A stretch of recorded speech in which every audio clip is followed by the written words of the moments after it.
जी तो बच्चों यहाँ से पेज नंबर 38 से हम रीडिंग स्टार्ट करते हैं आगे से। Following guidelines can help you.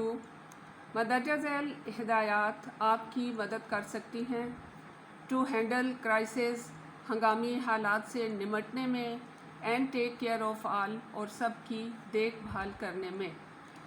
Stop the bleeding, खून का बहाव रोकना।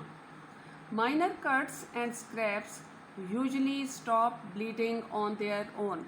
छोटे छोटे जो कट लग जाते हैं, ज़ख़म लग जाते हैं या खराशें आ जाती हैं, उनसे खून बहना आमतौर पर खुद ब खुद बंद हो जाता है। इफ़ दे डोंट, अगर ऐसा ना हो, apply gentle pressure with a clean cloth, एक साफ़ कपड़े से जेंटल प्रेशर, हल्का सा दबाव दें और बैंडेज या पट्टी के साथ उस पर हल्का सा दबाव डालें।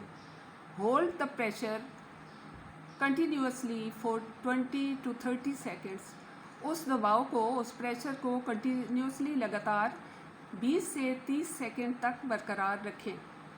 एंड इफ़ पॉसिबल, और अगर मुमकिन हो, एलिवेट द वाउंड। इसको आमतौर पे लोग वाउंड पढ़ते हैं, लेकिन जो असल इसका तलफ़ुज़ है वो होता है wound.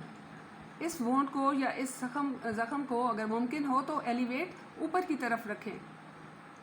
Don't keep checking to सी, ये देखने के लिए चेक मत करते रहें if the bleeding has stop, कि क्या खून रुक गया है।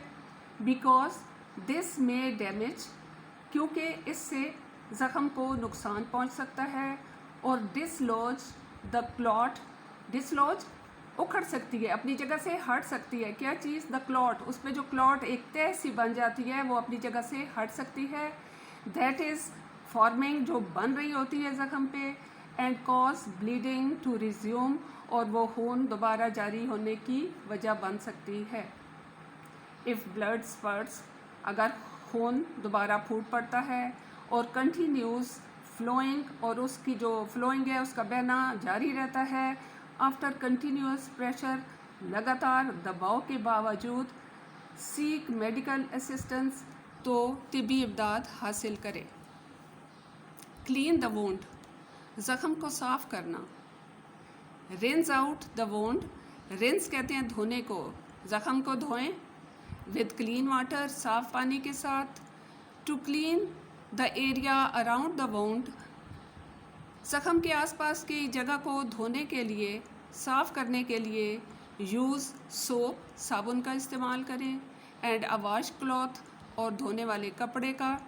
But soap can irritate the wound, लेकिन साबुन जो है वो आपके ज़ख़म में इरिटेट, जलन पैदा कर सकता है। So try to keep it out of the actual wound, इसलिए कोशिश करें कि साबुन को असल ज़ख़म वाली जगह से दूर रखें। इफ़ डर्ट और debris remains in the wound, अगर मट्टी और मैल कुचैल उस ज़ख़म के अंदर फिर भी रहे, धोने के बावजूद भी बाकी रहे, आफ्टर वॉशिंग, धोने के बाद। Use tweezer cleaned with alcohol, तो अल्कोहल से साफ़ किए हुए ट्वीज़र, यानी चिमटियाँ जो हैं, चिमटी होती है जो किसी चीज़ को, छोटी सी चीज़ को निकालने के लिए इस्तेमाल होती है, उसका इस्तेमाल करें जो अल्कोहल में साफ़ की गई हो, जरासीम से पाक की गई हो। टू रिमूव द पार्टिकल्स, मट्टी के ज़रात को निकालने के लिए। इफ़ डेब्री स्टिल रिमेन्स, अगर ज़रात फिर भी, अगर मट्टी मैल कुचैल फिर भी बाकी रहे, सी यूअर डॉक्टर, तो अपने डॉक्टर से मिलें। Thorough cleaning reduces the risk of infection and tetanus, मुकम्मल सफाई जो होती है ज़ख़म की, वो आपको इन्फेक्शन और टेटनस के ख़तरे से बचाती है। नेक्स्ट पेज पे आएँ। अप्लाई एन एंटीबायोटिक, एंटीबायोटिक का इस्तेमाल या एंटीबायोटिक लगाना। After you clean the wound, जब आप ज़ख़म को धो लें, साफ़ कर लें। Apply a thin layer of an antibiotic cream और ऑइंटमेंट, तो आप उसके ऊपर एक हल्की सी तह, थिन लेयर, एक हल्की सी तह एंटीबायोटिक क्रीम की लगाएं या ऑइंटमेंट, मरहम की लगाएं। To help keep the surface moist, ताकि ज़ख़म की जो सतह है, सरफेस है, वो मॉइस्ट रहे, नमी वाली रहे, खुश्क ना हो। The products don't make the wound heal faster. ये जो प्रोडक्ट्स हैं यानी ऑइंटमेंट और एंटीबायोटिक क्रीम, ये ज़ख़म को जल्दी ठीक नहीं करती, but they can help your bodies natural healing process work fast. बल्कि जो आपके जिस्म का कुदरती ज़ख़म को ठीक करने वाला निज़ाम है, उसके काम को तेज़ कर देती है। Certain ingredients in some ointments, certain ingredients ख़ास अज्जा जो कुछ मरहमों में इस्तेमाल होते हैं, can cause a mild rash, एक हल्की सी सोजिश पैदा कर सकते हैं। माइल्ड हल्की सी रैश सोजिश पैदा कर सकते हैं इन सम पीपल, कुछ लोगों में। इफ़ अ रैश अपीयर्स, अगर सोजिश ज़ाहिर होती है स्किन के ऊपर, स्टॉप यूजिंग द ऑइंटमेंट, तो आप उस मरहम का इस्तेमाल रोक दें। कवर द वुंड, ज़ख़म को ढांपना। Bandages can help keep the wound clean and keep harmful bacteria out.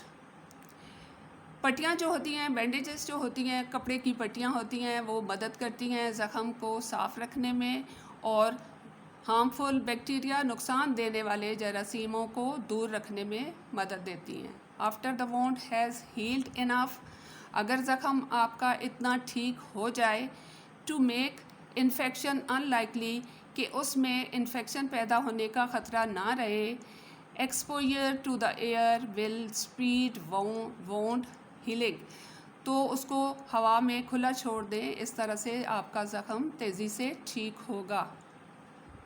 Change the dressing, पट्टी को तब्दील करना। Change the dressing at least daily, अपनी जो ज़ख़म के ऊपर पट्टी बांधी हुई है उसको कम अज़ कम रोज़ाना चेंज करें।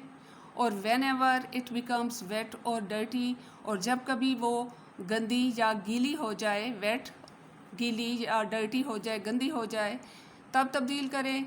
If you are allergic to the adhesive used in most bandages, adhesive होता है चिपकने वाला मादा जो कुछ पट्टियों में लगा होता है ताकि पट्टी आसानी से ज़ख़म के ऊपर आप चिपका सकें।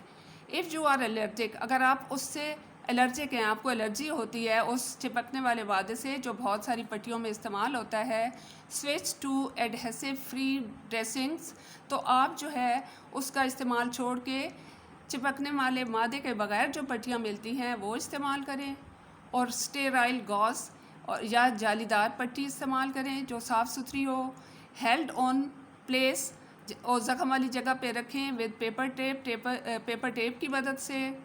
गॉज रोल और अ लूजली अप्लाइड इलास्टिक बैंडेज, या आप उसकी जगह आसानी से लपेटी जाने वाली जो पट्टी होती है कपड़े की, नरम कपड़े की, उसका इस्तेमाल करें।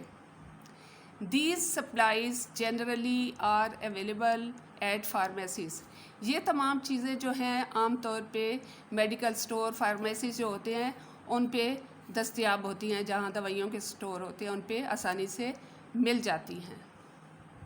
Watch for signs of infection, ज़ख़म की ख़राबी के निशानात को देखना, उसका मुशाहिदा करना। See your doctor if the wound is not healing, अपने डॉक्टर से मिलें अगर आपका ज़ख़म जो है वो ठीक नहीं हो रहा। और यू नोटिस एनी रेडनेस, और अगर उसमें आप किसी सुर्खी को देखते हैं, उसका मुशाहिदा करते हैं कि कोई सुर्खी ऊपर आ गई है। इंक्रीजिंग पेन, या दर्द जो है वो बढ़ रहा है। ड्रेनेज, उसमें से पानी रिस रहा है। वार्मथ, या आपको टेम्परेचर महसूस हो रहा है। और स्वेलिंग, इन सब सूरतों में आपने डॉक्टर के पास जाना है और उनसे मशवरा करना है। यहाँ तक हमारी ये लेक्चर जो है वो मुकम्मल होता है। नेक्स्ट लेक्चर में इंशाल्लाह बाकी डिटेल्स पढ़ेंगे। Thank you.